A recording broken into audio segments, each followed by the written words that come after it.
Hi, everybody. Welcome, welcome, welcome to Healing for Your Soul Ministries and Get Your Life Back, Inspirational Life Coaching. And I am your host, Cheryl White Howard. And, I wear many hats. I don't want to go through all of them, but I just thank God for being a vessel and being an instrument to help serve his people. And I'm excited today because first of all, we're going to talk about something that's very, very needed in the body of Christ. And I thank God that today we have expanded ministry to incorporate counseling and therapy and social work, because the church has always been those things before there was a formal institution of, those type of places that people can go to get help. So today I have with me on Tea with Jesus, my guest, Apostle D.L. Wilson. I'm so glad you are here. Amen. So Apostle D.L. Wilson, Dr. Wilson, has a doctorate of ministry with a focus in pastoral counseling. And that's one of the main reasons why I wanted to have him on this broadcast, because I'm a pastoral counselor as well. He is the pastor of Kingdom Harvest International in Norfolk, Virginia, along with his wife, co-pastor, Cynthia Wilson, who is also, I can tell by her profile and the things I read about her that she's dynamic in God. With the gift of prophecy. And so I'm so happy. Maybe one day I can have her on here as well. Apostle, we are living in a time when mental health is like an epidemic. Mm-hmm. Yeah. It's like an epidemic. And I thank God that the church is responding as well, because I know it's important for us. We bring a holistic approach, the spiritual, the mental, the physical wellness that we need, because God created us with the mind, spirit, body, and soul. And so we don't address all the issues, especially the spiritual part of us, then we still walking around not being whole. Mm-hmm. Mm-hmm. Absolutely. And in order for us to get that, those are the elements that needs to be addressed these days, because a lot of people dress up the outside, right? And the inside is toe up. Yes. And unless we can get the inside straight, that's right, we're gonna continue to be able to deal with all of these different type of problems.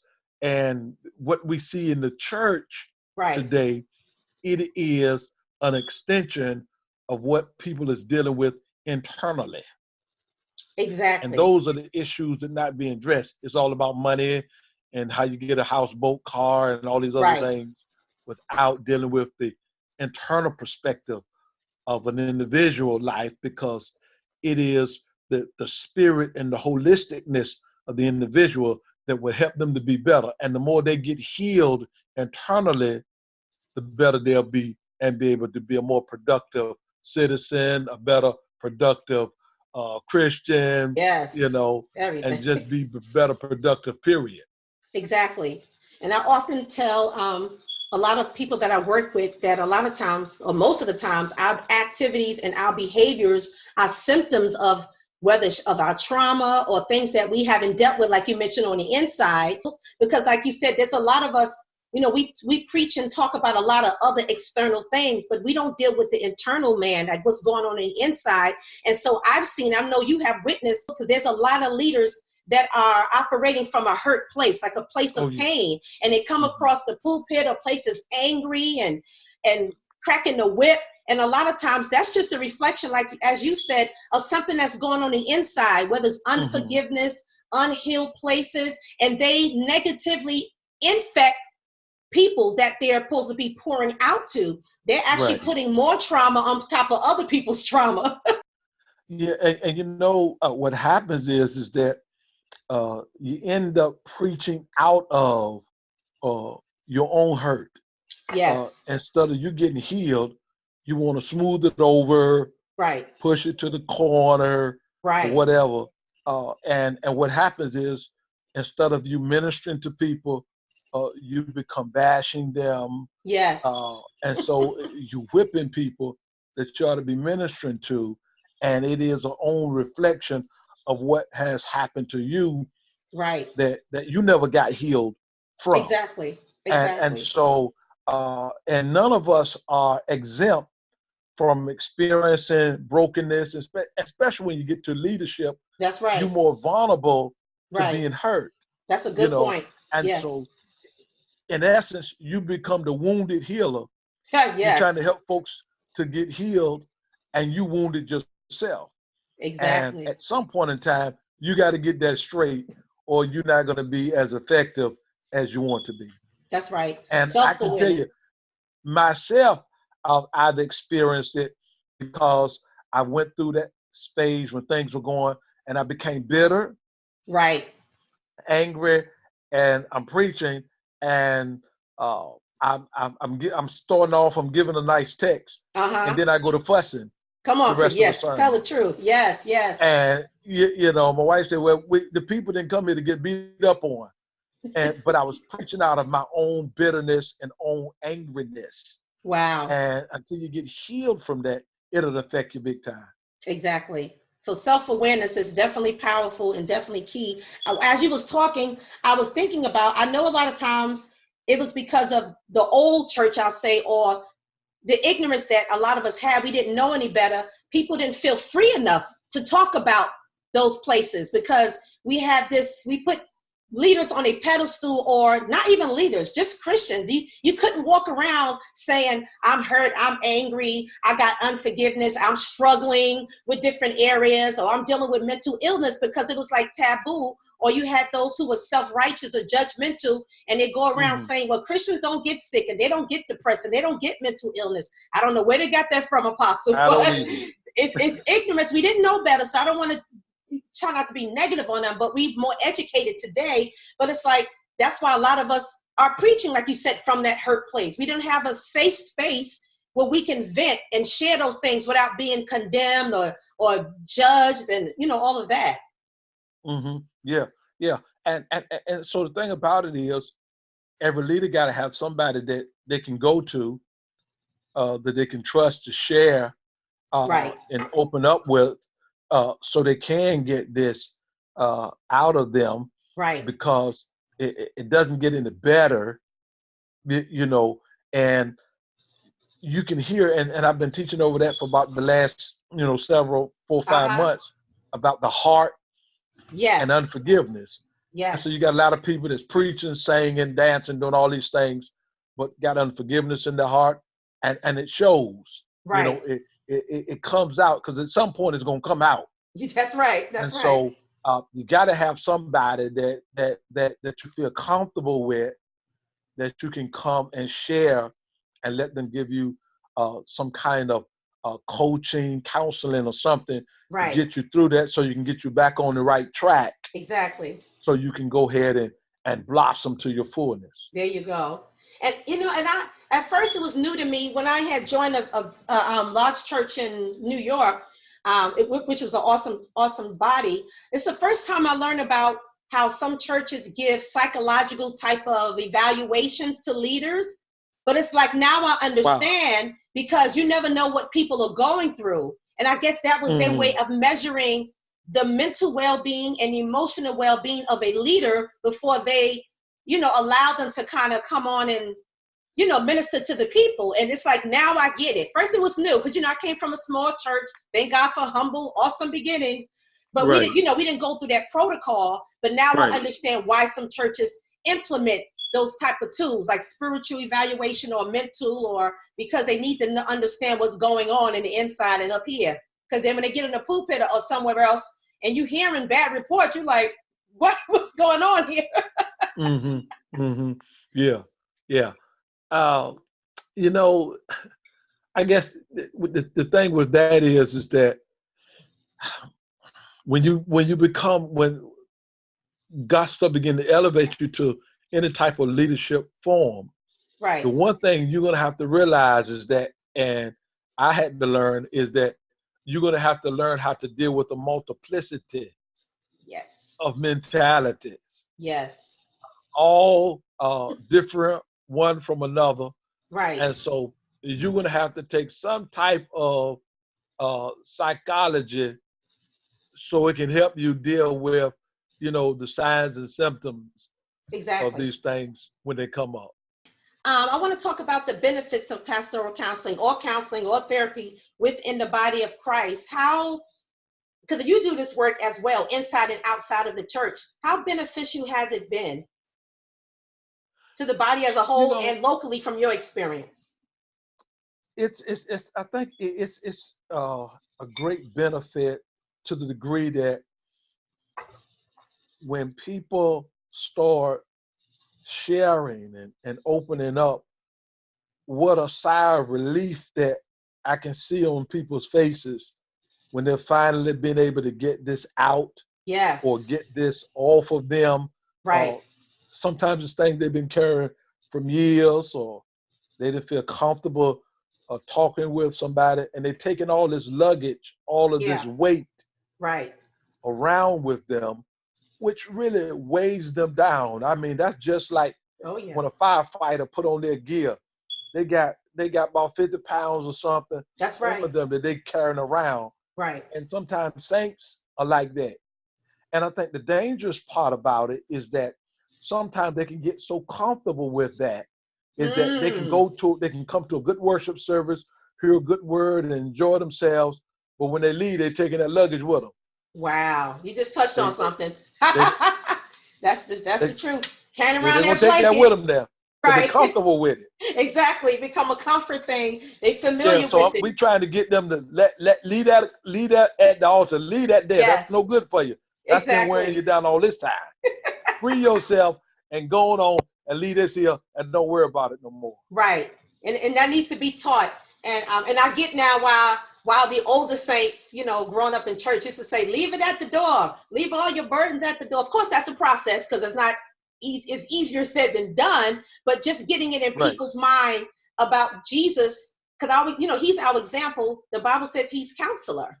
He's counselor. And so I Right. want, I love to help people to get to see the counselor side of Jesus, or the counseling attribute that God has, not just Mm-hmm. God who sits up like he's in or unavailable and inaccessible. And it's like, no, he has there's a counselor in him, but he gives us gifts and skills and everything so we can help serve the body and the community as well. So it's a human service place. Come and bring your cares, cast your cares upon me because I care for. That's what Jesus said.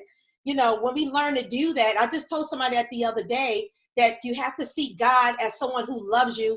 You have to see Jesus as that counselor. He's that high priest who was touched by the feeling of our infirmities. So he Mm-hmm. know what we struggle with because he dwelt among us. I ain't trying to get on my little preacher.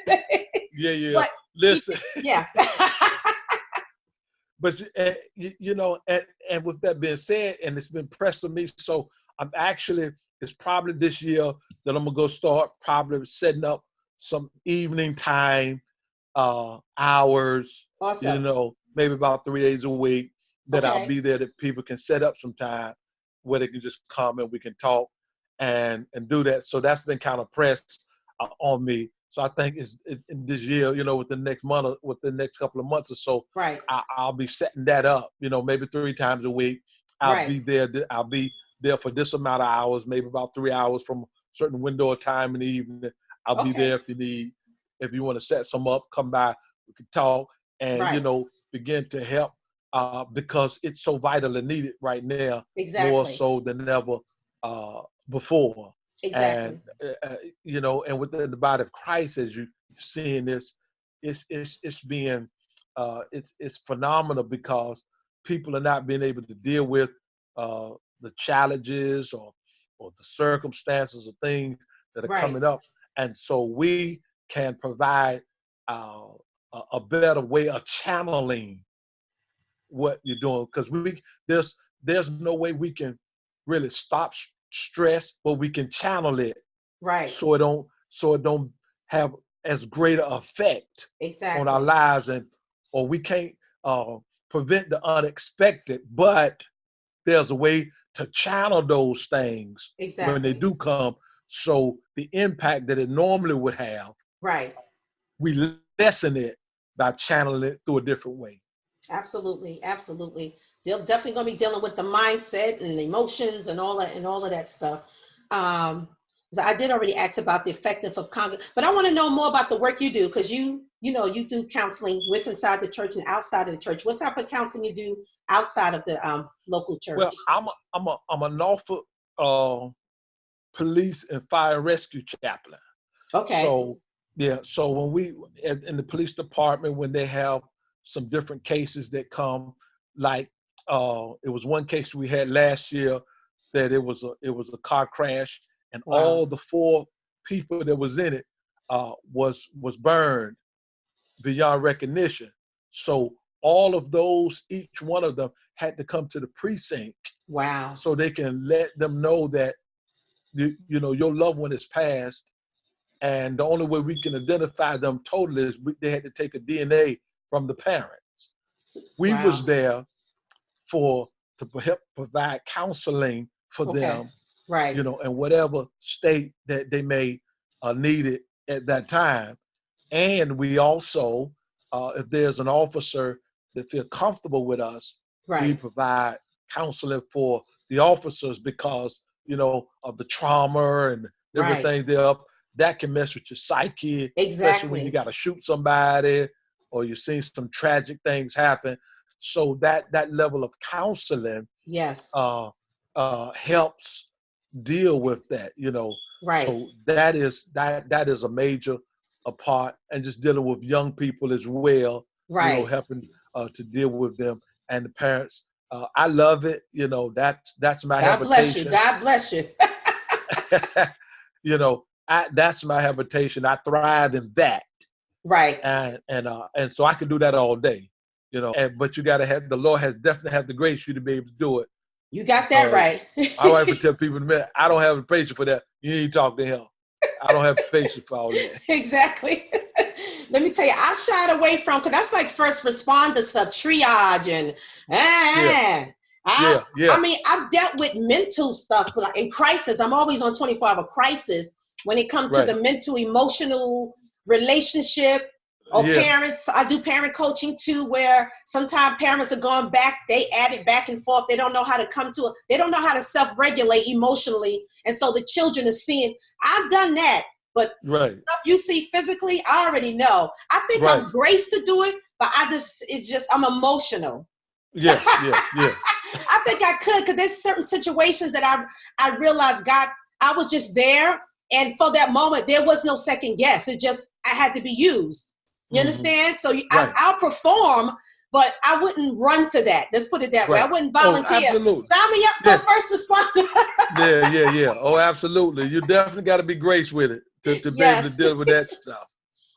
Really. Yes. Yeah, but really it's awesome now because you and I have the training, but also the other thing I want to talk about is so great now that a lot of leadership now within the body of Christ are trained as psychologists. We have on ministerial staff, psychologists, therapists, psychiatrists, social workers, and it's so great to have that dual title. When you ministry, but also you're better equipped to deal with people when it comes to like the mental, not even just mental, relationship issue. I got people that specialize in relationship counseling and family dynamics and group dynamics. Like that stuff is so important. I think that every leader, not necessarily have to go as deep as training like that, but I mean, should learn basic things like group dynamics, because you're always dealing with groups a lot of times, and some form of counseling where you learn, I guess, the communication skill, because that's the thing that, we learn a lot. Being a good communicator with the listening and the processing and the going beyond and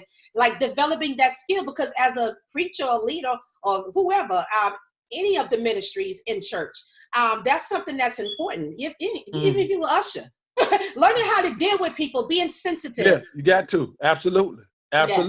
You better learn how to deal with them. Right. You're going to run folk out if you don't know how to talk to them. Exactly. And then the self-regulation, emotional regulation, like knowing where you are.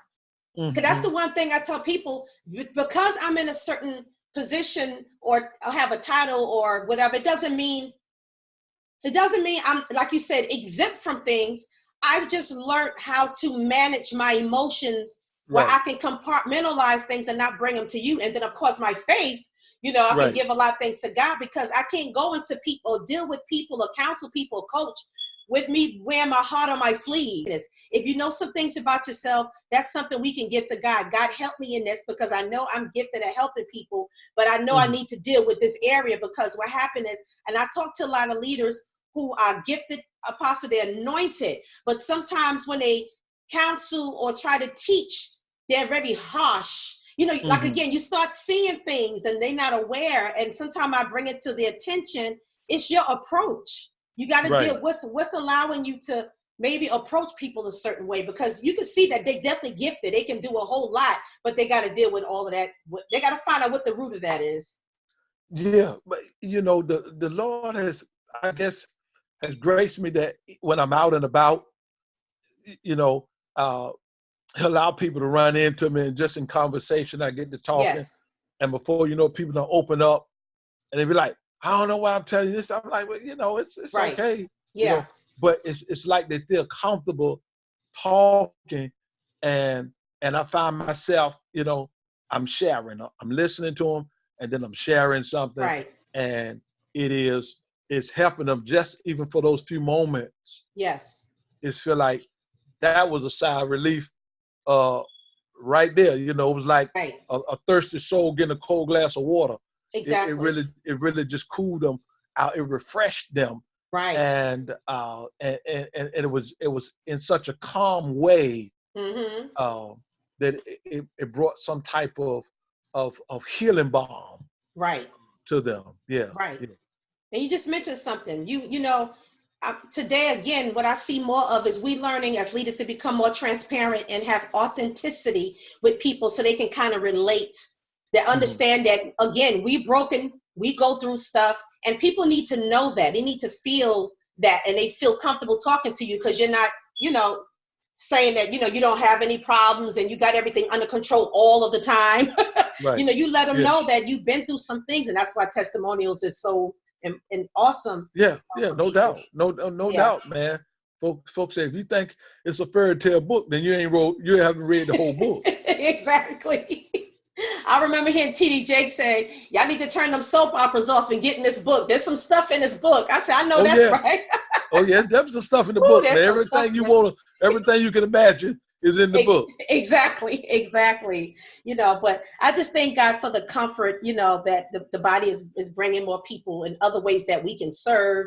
And so that's why I thought it'd be so important to talk about counseling. And I would admonish anybody who's listening and watching that, you know, and if you're a leader, if you're a part of the ministry of a church, and that's an area that you can think about expanding if you don't already have that, even with stuff like marriage ministry, a place that couples can come to and talk about things with other couples, because all of these different ministries that's under the human services or counseling, they fortify our relationships, our ministry. You know, people can feel like, I can go to church and if I have this issue, I can deal with this, because a lot of times, and I know I'm going to hit a touchy area, is a lot of times professionals outside of the church that are not maybe believers, a lot of times their agenda is just to push medication on you. You know, they don't deal with the spiritual part of us.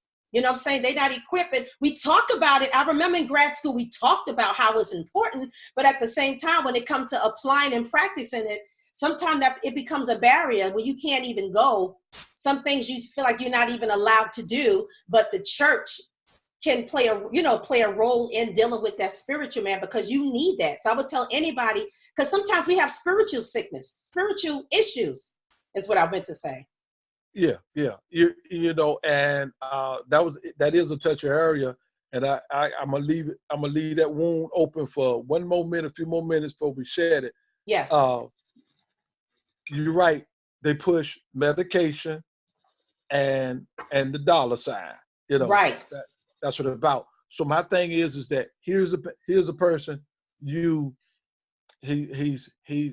can't deal with your spirituality, so he's gonna give you medicine, which in turn is not gonna fix it. No.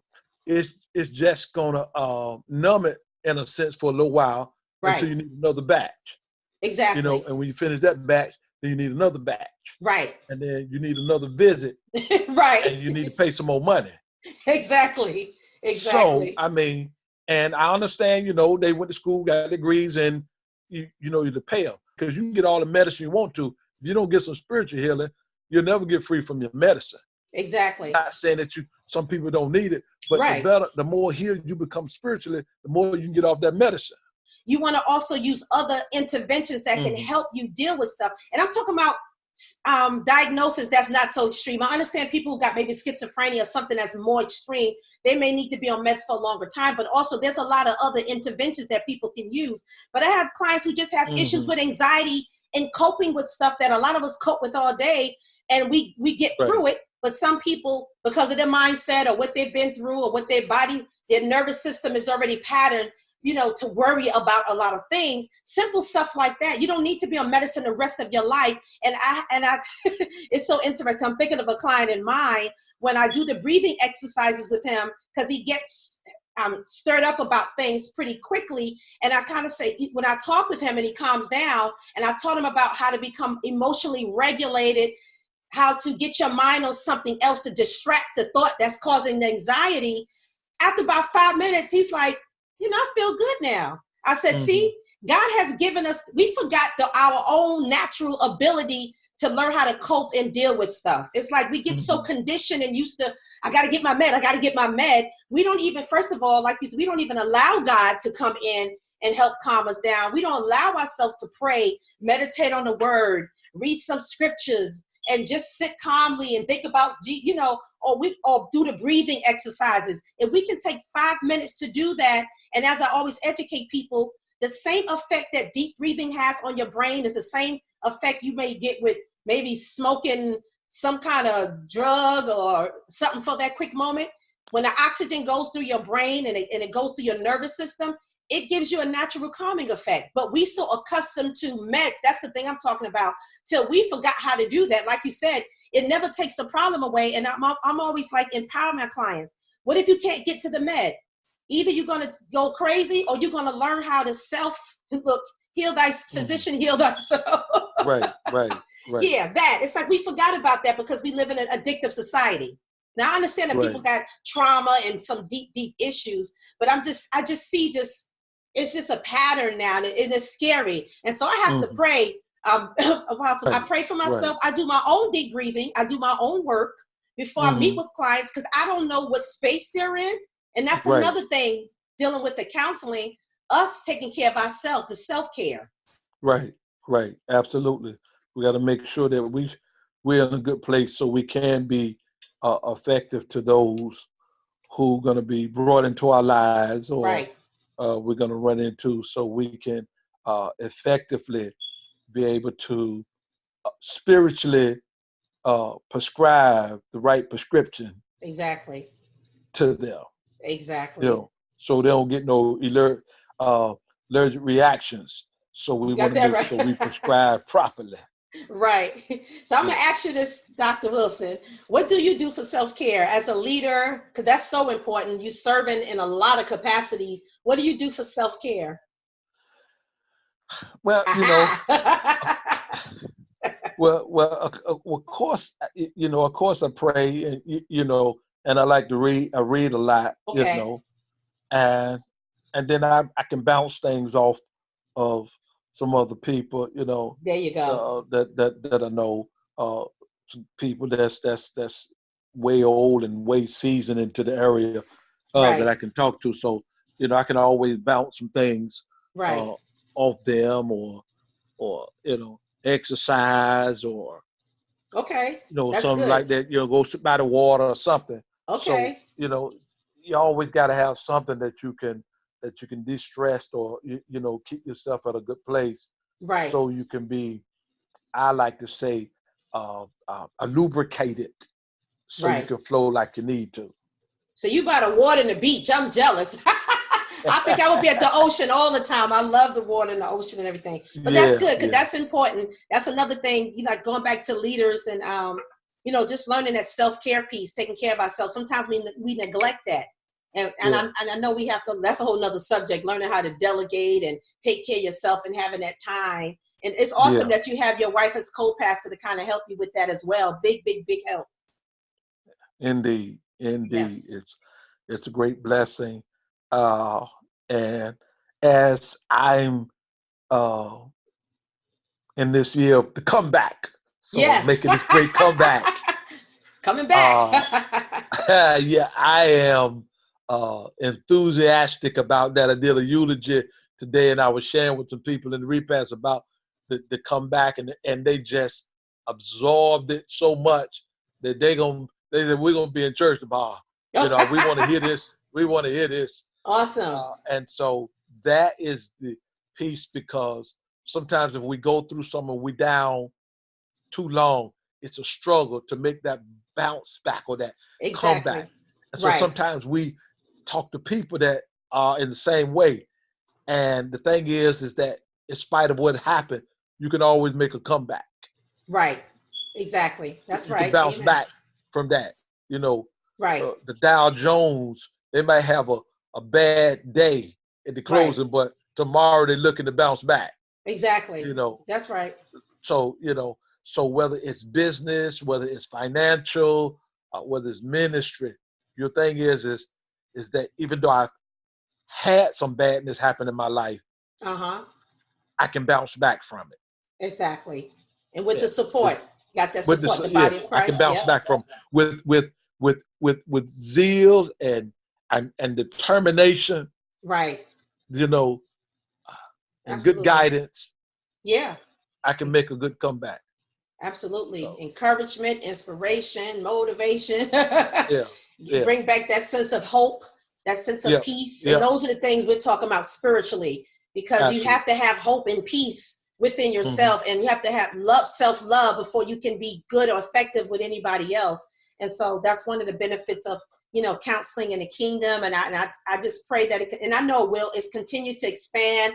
A lot of people feel okay now. There's no more it's not too much stigma now on counseling, because a lot of times when people hear the word counseling, they only think of mental illness or sickness or disorder, Right, not right. relationship problems or parental problems, or a person can deal with an existential crisis where they just feel stuck. They don't know what they're supposed to be doing. They don't know their purpose. And that's something that we can kind of help them with, with inside the body of Christ. So it's so many different areas as a person that, aspects of our lives that the church can really help with, now that we have allowed, all these other disciplines, within the body. So I'm so happy about that, because I know a lot of people, well, I'm happy getting help now from people in the church, like with their marriage. I know people who's on the brink of divorce, and I know you counsel a lot of couples, and because now they have this ministry, counseling ministry within the church, they're able to get help, and it has actually saved their marriage. Like, they're working on things because the person has Hmm. given them tools